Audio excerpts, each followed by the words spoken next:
नमस्कार दोस्तों। आज भी सब उन दियों का ही हवाला दे रहे हैं जो कभी के बुझ गए लेकिन उजाला दे रहे हैं। अशोक रावत साहब की ये पंक्तियां हैं और इन पंक्तियों के साथ मैं अपनी बात शुरू करता हूं, क्योंकि आज हालात बड़ा बदले बदले। नया भारत क्या है, न्यू इंडिया क्या है, और सवाल है कि भारत क्या, जो न्यू इंडिया है, न्यू इंडिया की सरकार क्या नपुंसक है, और क्या उसके नीति नियंता मक्कार है, और क्या देश से झूठ बोलना, धोखा देना, दूसरे को अपमानित करना ही इनका चरित्र हो गया है। जब हम यह सवाल करते हैं तो इन सवाल का जो जवाब आता है वो यही आता है, शायद हां, आज हालात यूं ही बदल गए हैं। शायद आज देश की सरकार नपुंसक हो गई है और आज देश के नीति नियंता यानी शासक मक्कार हो गए हैं। और जब हम यह बात कहते हैं तो हमें याद आता है विंस्टन चर्चिल का वो बयान, जब उन्होंने भारत की आजादी पर बात की थी तो उस पर उन्होंने कहा था, एक वक्त आएगा कि इस देश में इतने मक्कार और भूसा किस्म के राजनेता होंगे जो काले दिल के होंगे, और वो क्या करेंगे, वो आपका सब कुछ छीनेंगे, देश का हवा पानी तक बिकने लगेगा, भ्रष्टाचार चरम पर होगा और यह देश फिर से गुलामी में चला जाएगा। कमोबेश आज बहुत सारे हालात पर जब हम बात करते हैं तो यही चीज हमें देखने को मिलती है। देश की सर्वोच्च न्यायपालिका यानी सुप्रीम कोर्ट ने जो कहा वो समझ लीजिए। सुप्रीम कोर्ट बार बार कह रहा है इस देश के अंदर नफरती भाषणों के जरिए, नफरती बातों के जरिए देश को तोड़ा जा रहा है, देश को बर्बाद किया जा रहा है, देश में अशांति पैदा की जा रही है। और जब वो सुप्रीम कोर्ट ये शब्द कहता है तो आज हम देख रहे हैं रामनवमी पर जिस तरीके से भगवा ओढ़कर जुलूस निकालते हुए बदतमीजियां की गई, लोगों पर हमले किए गए, और उसके बाद में प्रति उत्तर में भी कुछ तरफ से उसी तरह प्रतिक्रिया भी हुई। तो दोनों तरफ से जब यह होता है तो देश को तोड़ने का काम है। यह गंगा जमुनी तहजीब का देश है जहां सब जोड़ने की बात होती थी, हर आवाज को बराबर सम्मान देने की बात होती थी। आज वो सम्मान छीना जा रहा है, आज वो आवाजें दबाई जा रही हैं। भ्रष्टाचार के खिलाफ, बेईमानी के खिलाफ और सरकार प्रायोजित लूट के खिलाफ जब कोई आवाज उठती है तो उसे अदालती फरमानों, फैसलों के जरिए और संवैधानिक संस्थाओं का सहारा लेकर दबा दिया जाता है, कुचल दिया जाता है। और आज यह हो रहा है। और जब यह हो रहा हो तो सुप्रीम कोर्ट की इस वर्डिक्ट पर निश्चित रूप से ध्यान जाता है कि सुप्रीम कोर्ट ने कहा तो क्या राज्य नपुंसक हो गया है, और शायद हां हो गया है। अदालत ने जो सुप्रीम कोर्ट ने कहा वो सुनिए। उसने कहा नफरती भाषणों को गंभीरता से लिया जाना चाहिए। ये इसलिए लगातार हो रहे हैं क्योंकि राज्य नपुंसक हो गया है, राज्य शक्तिहीन हो गया है और इस समय पर कोई कार्य नहीं करता है। यदि यह मौन है तो कोई राज्य क्यों होना चाहिए? सवाल बड़ा है कि फिर वह सरकार क्यों होनी चाहिए? तो यह सबसे बड़ी बात है। कोर्ट ने कहा जिस क्षण राजनीति और धर्म अलग हो जाएंगे और नेता राजनीति में धर्म का उपयोग बंद कर देंगे, ऐसे भाषण समाप्त हो जाएंगे। नफरती भाषणों को एक दुष्चक्र करार देते हुए उस पर कार्रवाई करेंगे तो उस स्थिति में रुकेगा। उन्होंने इसके लिए पंडित जवाहरलाल नेहरू को याद किया। न्यायमूर्ति के.एम. जोसेफ और न्यायमूर्ति बी.वी. नागरत्ना की पीठ ने पूर्व प्रधानमंत्रियों पंडित जवाहरलाल नेहरू और अटल बिहारी वाजपेयी के भाषणों का उद्धरण करते हुए कहा कि उनके भाषणों को सुनने के लिए दूर दराज के इलाकों से लोग एकत्र होते थे। क्यों? क्योंकि वो प्रेम करते थे, वो नफरत नहीं बोलते थे, वो अपने राजनीतिक भाषणों में धर्म का इस्तेमाल नहीं करते थे और जोड़ने की बात करते थे। तो आप समझिए, इतिहास उन्हें याद करता है, इतिहास उन्हें सम्मान देता है।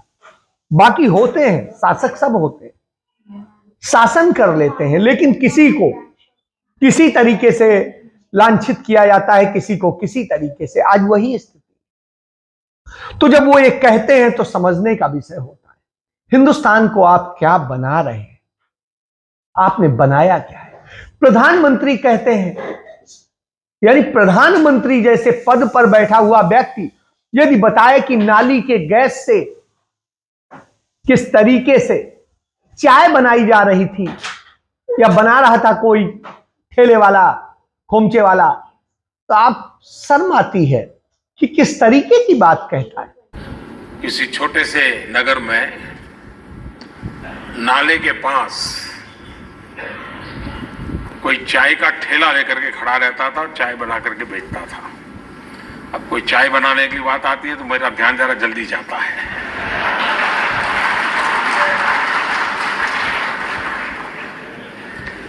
और वहीं पर एक नाली, गंदी नाली जलती थी। अब इसके दिमाग में कोई विचार आया,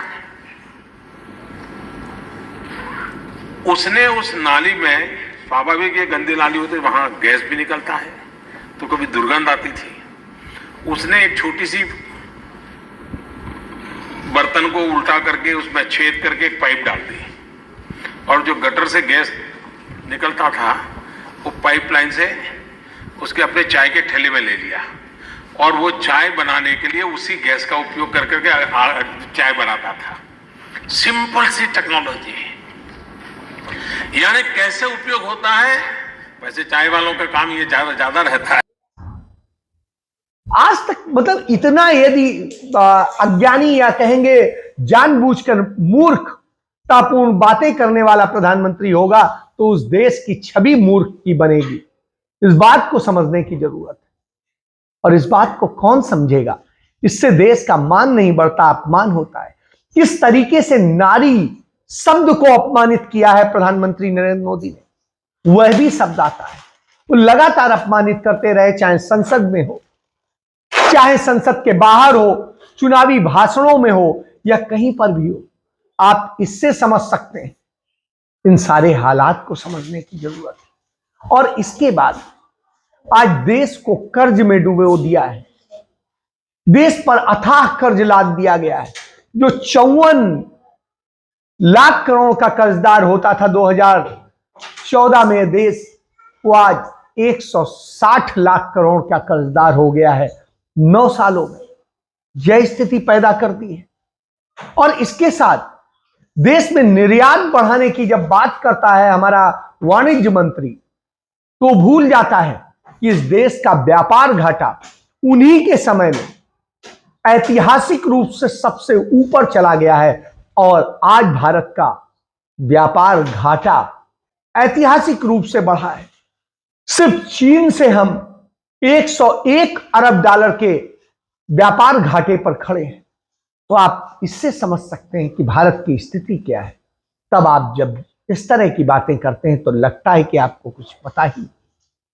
इसके बाद जिस तरीके से नफरत के खेल खेले जाते हैं, वो अपने आप में सवाल उठाते हैं।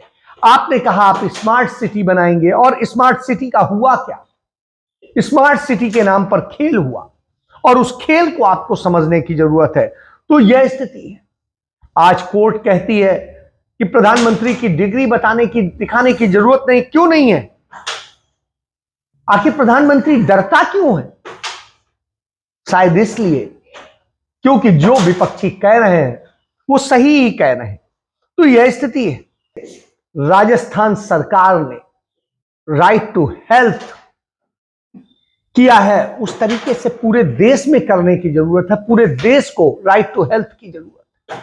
शायद सबसे ज्यादा प्रधानमंत्री को जरूरत है, क्योंकि प्रधानमंत्री जब इस तरह की बातें करते हैं तो लगता है शायद उन्हें हेल्थ की प्रॉब्लम है और उन्हें उसके इलाज की जरूरत है।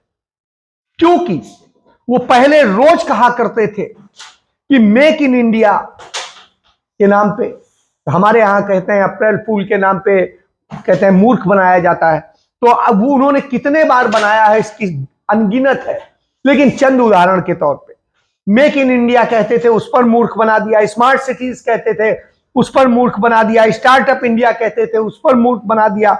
स्किल इंडिया कहते थे, उस पर मूर्ख बनाया। काला धन कहते थे लाएंगे, उस पर मूर्ख बनाया। 15 लाख देंगे हर एक किसी के अकाउंट में, उस पर मूर्ख बनाया। 2 करोड़ नौकरी हर साल देंगे, उस पर मूर्ख बनाया। और सबकी आय 2 गुना करेंगे, उस पर मूर्ख बनाया। 5 ट्रिलियन इकोनॉमी बनाएंगे, उस पर मूर्ख बनाया। बुलेट ट्रेन के नाम पे मूर्ख बनाया। और काशी को क्योटो बनाएंगे, उस पर मूर्ख बनाया। निर्मल गंगा के नाम पर मूर्ख बनाया। सस्ता पेट्रोल के नाम पे मूर्ख बनाया। महिला सुरक्षा के नाम पे मूर्ख बनाया। भ्रष्टाचार के खत्म करने के नाम पर मूर्ख बनाया। सामाजिक समरसता के नाम पर मूर्ख बनाया। और महंगाई के नाम पे मूर्ख बनाया। जब इतना मूर्ख बनाया हो तो फिर किस बात की आपसे बात करें? तो आप तो सिर्फ झूठ बोलते हैं और मक्कारी की उसको सपोर्ट करते हैं। और जब ये करते हैं तो सवाल उठता है कि आप कौन सा भारत बना रहे हैं? वो भारत जो देश को बर्बाद कर रहा है, वो भारत जो देश को खंडित कर रहा है, वो भारत जो देश को बर्बाद करने पे लगा है। आप राहुल गांधी की एक आदेश के आधार पर कोर्ट का सहारा लेकर सदस्यता छीनते, वो तो बड़े शान से अपने आप को लिख देते हैं एक अयोग्य सांसद। लेकिन आपकी स्थिति क्या है? आप तमाम नेताओं को, अपने नेताओं को, लाल कृष्ण आडवाणी हो, मुरली मनोहर जोशी हो, आपके तमाम और नेता हो, उन सब को आप तमाम नाम से कि सुरक्षा का और इसका उसका सबका बहाना देकर उन्हें दिल्ली में सरकारी बंगला दिए रहते हैं 2019 से। इसके बाद में जो कांग्रेस के गद्दार हैं, एमएस बिट्टा है या गुलाम नबी आजाद हैं, उनको आप बंगला दिए रहते हो। किस नाम पे? क्या सुरक्षा का है। सुब्रमण्यम स्वामी के पास में घर बना रहता है सदस्यता जाने के बाद भी, तो आप सुरक्षा है। लेकिन राहुल गांधी की तो सचमुच सुरक्षा का विषय चिंता का है। जेड प्लस सुरक्षा मिली हुई, तो ऐसी स्थिति में उनको तो सरकारी बंगला रहना चाहिए, तो उनका भी बंगला आप छीनने का काम करते हो। हालांकि राहुल गांधी का यह बड़प्पन है, वो नहीं कहते हैं, मांग करते हैं कि हाँ मुझे रहने दो, वो कहते हैं ठीक है मैं उससे खाली कर दूंगा, धन्यवाद, मैं इतने दिन इसमें रहा। और राहुल गांधी के पास तो अपना कोई घर भी नहीं, और उस स्थिति में लेकिन उनके लिए पूरा देश खड़ा हो जाता है। देश के हजारों लोग जो है उन्हें पोस्ट करते हैं कि हमारा घर आपका घर है, और वो अपना घर उनके नाम करने को तैयार है। तो यह बड़ी चीज है। आपने क्या बनाया है? आपने अदानी बनाया, जिसने इस देश का धन लूट करके अपने खजाने भरे, विदेशों में इन्वेस्ट किया, भारत के लोगों के साथ लूट करी, भारत के व्यापारियों का हिस्सा खुद हजम कर गया। और वो किसने कराया? आपने कराया। LIC, State Bank of India, PF, इन सब का पैसा आपने अदानी को बचाने के लिए झोंक दिया। जब आप यह करते हैं तो सवाल उठता है, और जब यह सवाल उठता है तो आप कांग्रेस पे हमलावर हो जाते हैं। हो जाइए, कोई बात नहीं। राहुल गांधी तो कहते हैं कि आप मुझे जो कहना चाहें कहिए, लेकिन मेरे देश को, मेरे लोकतंत्र को, मेरे संविधान को रहना चाहिए, बचना चाहिए। और मैं संविधान को बचाने के लिए, उसके लिए लड़ाई लड़ रहा हूं, देश के लिए लड़ाई लड़ रहा हूं, देश के लोगों के लिए लड़ाई लड़ रहा हूं, क्योंकि मेरे परिवार ने इस देश के लिए कुर्बानियां दी, अपना सर्वोच्च बलिदान दिया है, मेरी पार्टी ने पूरा बलिदान दिया है।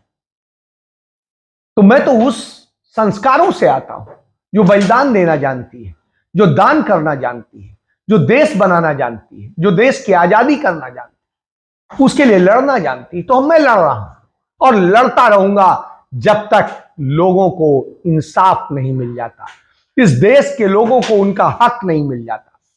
यदि लोगों को उनका हक नहीं मिलेगा तो मैं लड़ता रहूंगा चाहे मुझे जेल जाना पड़े, लाठी खानी पड़े, चाहे गाली खानी पड़े, कुछ करना पड़े। तो ये राहुल गांधी का बड़प्पन है।